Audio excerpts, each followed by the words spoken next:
Hello friends, कैसे हो आप लोग? आई होप एकदम मस्त होंगे। तो क्या हाल चाल है आप लोगों का?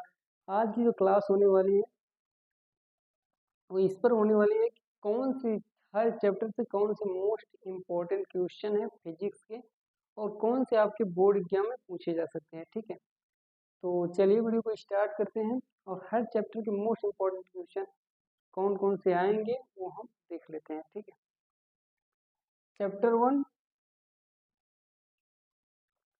चैप्टर वन से कौन कौन मोस्ट इम्पोर्टेंट क्वेश्चन है? वैद्युत क्षेत्र की तीव्रता क्या है? वैद्युत क्षेत्र की तीव्रता पूछ सकता है और इसका क्या मात्रक पूछ सकता है। 2 नंबर का क्वेश्चन यहाँ से पूछ सकता है। ठीक है, और वैद्युत द्विध्रुव किसे कहते हैं? और वैद्युत द्विध्रुव की जो फार्मूला वो पूछ सकता है और उसका मात्रक पूछ सकता है। हर एक डिफिनेशन का मात्रक और फार्मूला आपको याद रहना चाहिए। ऑब्जेक्टिव में क्वेश्चन बन सकते हैं। ठीक, और वैद्युत द्विध्रुव अवगुण किसे कहते हैं? वैद्युत द्विध्रुव के कारण अच्छी व निरक्षी स्थिति में वैद्युत क्षेत्र की तीव्रता भी आई क्वेश्चन है और मोस्ट इम्पोर्टेंट क्वेश्चन है। अच्छी व लगभग हर साल या तो अच्छी स्थिति में वैद्युत क्षेत्र की तीव्रता पूछ लेता है या तो निरक्षी स्थिति में वैद्युत क्षेत्र की तीव्रता पूछ लेता है। ठीक है,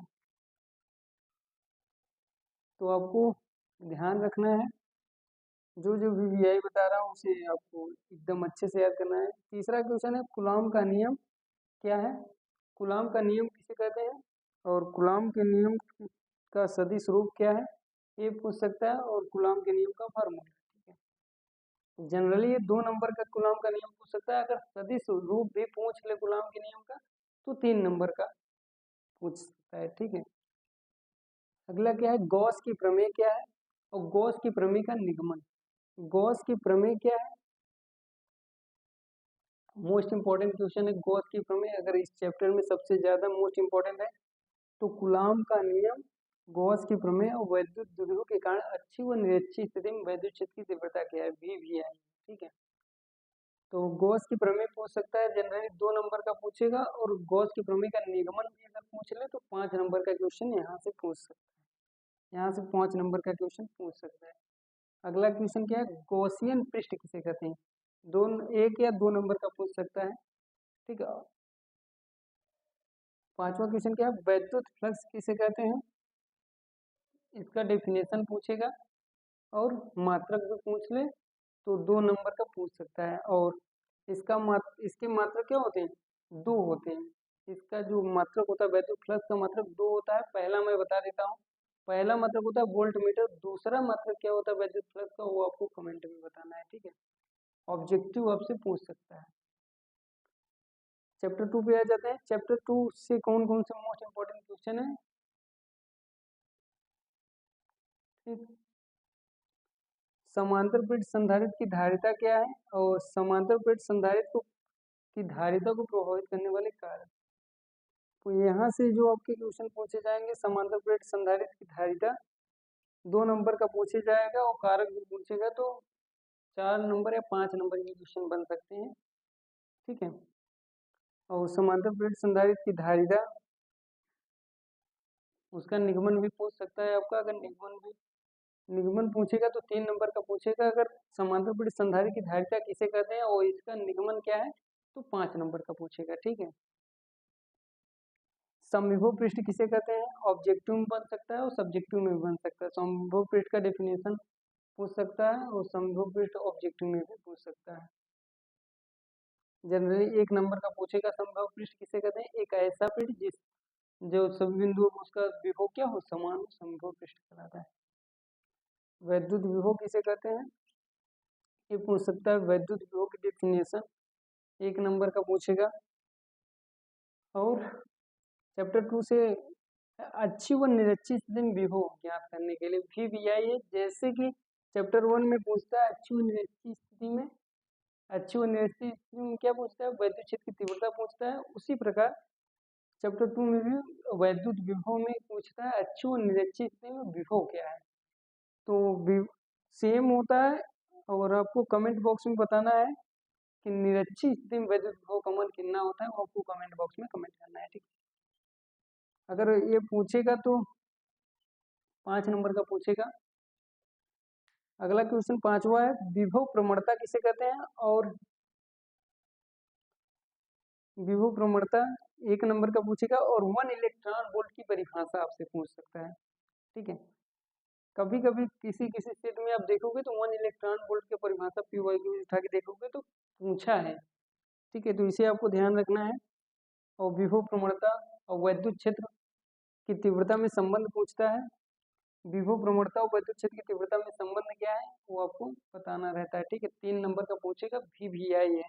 विभव प्रवणता तथा वैद्युत क्षेत्र की तीव्रता में संबंध VVI है, इसे आपको करके ही जाना है। चैप्टर 3 देख लेते हैं। चैप्टर 3 से कौन कौन से मोस्ट इंपोर्टेंट क्वेश्चन है? चैप्टर 3 पहला क्वेश्चन है, किसी धातु के प्रतिरोध पर ताप का क्या प्रभाव पड़ता है?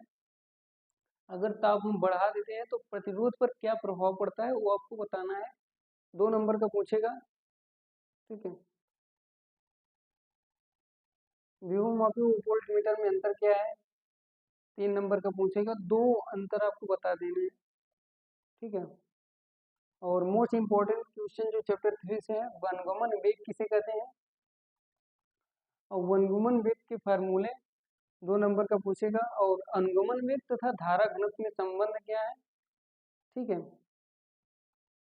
ये आपको पूछेगा।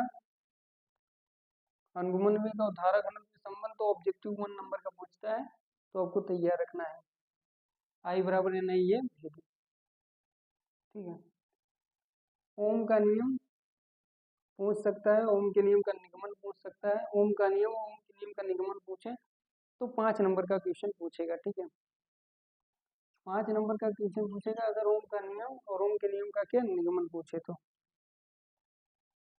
अगला क्वेश्चन 5वां क्वेश्चन है, चालकता वो एवं प्रतिरोध में, चालकता किसे कहते हैं और प्रतिरोध किसे कहते हैं? ठीक है, चालकता की डेफिनेशन एवं प्रतिरोध किसे कहते हैं और चालकता किसे कहते हैं, प्रतिरोध के व्युत्क्रम को ही चालकता कहते हैं, आपको पता होगा। और 1 या 2 नंबर की क्वेश्चन पूछ सकता है। और वैद्युत ऊर्जा किसे कहते हैं और उसकी सामर्थ्य या शक्ति क्या है, ये पूछ सकता है। 1 नंबर का जनरली पूछता है, ऑब्जेक्टिव में पूछ सकता है। अगर डेफिनेशन पूछे तो डेफिनेशन आपका 2 नंबर का पूछ लेगा। ठीक है, और विशिष्ट प्रतिरोध किसे कहते हैं? ठीक है, और विशिष्ट प्रतिरोध किसे कहते हैं और विशिष्ट चालकता किसे कहते हैं, ये आपका पूछेगा। ठीक है, 2 नंबर का एक विशिष्ट प्रतिरोध पूछ सकता है, 1 नंबर का चालकता पूछ सकता है। ठीक है, और इन सारे जितने भी मैं बताया हूँ ये सारे चैप्टर 1 और चैप्टर 2 और चैप्टर 3 के VVI और मोस्ट इम्पॉर्टेंट क्वेश्चन है, जिसकी संभावनाएं है कि यूपी बोर्ड में आएगा। और इसके बाहर मुझे नहीं लगता है कि आएगा, क्योंकि मैंने पूरा सार ही बता दिया है आपको।